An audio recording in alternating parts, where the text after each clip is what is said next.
नमस्कार दोस्तों, धनबाद में इस बार नगर निकाय का चुनाव सिर्फ एक चुनाव नहीं है, यह एक धमाकेदार, एक बहुत ही रोमांचक कहानी बनती जा रही है। कल्पना कीजिए, एक तरफ 14 करोड़ रुपए की संपत्ति वाले उम्मीदवार मैदान में है, तो दूसरी तरफ महज 10,000 रुपए की संपत्ति वाले भी मैदान में। एक तरफ इंजीनियर हैं, तो दूसरी तरफ केवल इतने क्वालिफाइड हैं कि बस अपना दस्तखत कर ले जाते हैं। आइए जानते हैं इस अनोखे चुनावी मुकाबले की पूरी कहानी। धनबाद नगर निगम में मेयर पद के लिए शुरुआत में 33 उम्मीदवारों ने नामांकन भरा था। स्क्रूटनी में 3 का नामांकन रद्द हो गया था और इसके बाद शुक्रवार को एक बड़ा ट्विस्ट आया। झामुमो समर्थित डॉक्टर नीलम मिश्रा ने अपना नाम वापस ले लिया। अब मैदान में सिर्फ 29 उम्मीदवार बचे हैं। लेकिन सबसे दिलचस्प बात यह है कि इन 29 उम्मीदवारों में से 3 इंजीनियर हैं, 3 पोस्ट ग्रेजुएट हैं, कई ग्रेजुएट और इंटर पास हैं और 10 उम्मीदवार सिर्फ साक्षर हैं। यानी शहर की कमान संभालने की रेस में शिक्षा का पूरा स्पेक्ट्रम मौजूद है।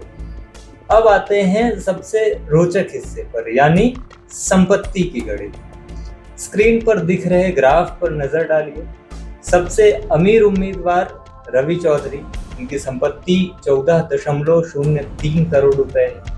ये इंजीनियर हैं और इनके खिलाफ एक केस भी दर्ज है।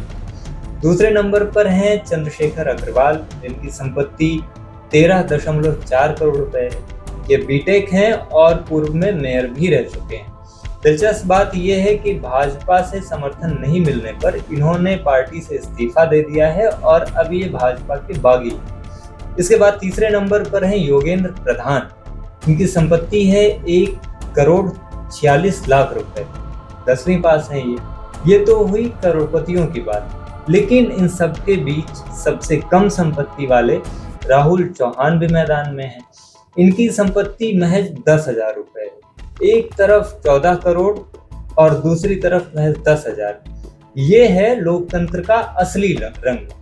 चुनाव में सिर्फ संख्याएं ही नहीं, राजनीतिक ड्रामा भी पूरे शवाब पर है। भाजपा का ही हाल देख लीजिए। पार्टी ने संजीव कुमार को समर्थन दिया, इसके बाद कई नेता बागी हो गए। बागियों की इस लिस्ट में नामों की लंबी फहरिस्त है।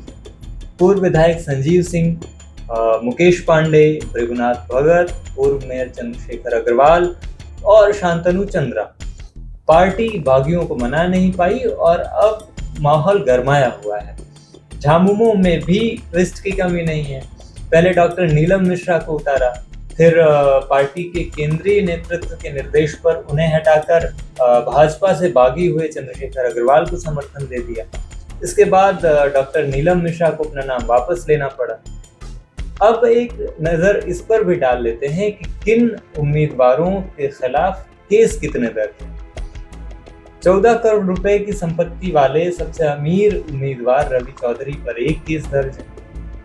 भाजपा समर्थित संजीव कुमार पर भी एक केस दर्ज है और रवि बुंदेला पर 3 केस दर्ज है।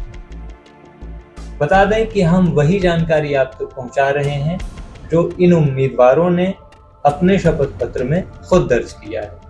अब फैसला धनबाद के मतदाता करेंगे कि उन्हें शहर चलाने के लिए किस तरह का मेयर चाहिए। 23 फरवरी को मतदान होगा। 27 को सुबह 8 बजे से मतगणना शुरू होगी। आज यानी शनिवार 7 फरवरी को सभी उम्मीदवारों को चुनाव चिन्ह मिल जाएगा। जाते जाते एक अपील मैं भी आपसे करूंगा। लोकतंत्र में आपका वोट आपका अधिकार है और सिर्फ अधिकार ही नहीं, आपका सबसे बड़ा हथियार और आपकी ताकत है। इसलिए वोट जरूर करें। अपडेट्स के साथ फिर हाजिर होऊंगा मैं। मेरा नाम है मयंक तिवारी। जुड़े रहिए प्रभात खबर के साथ।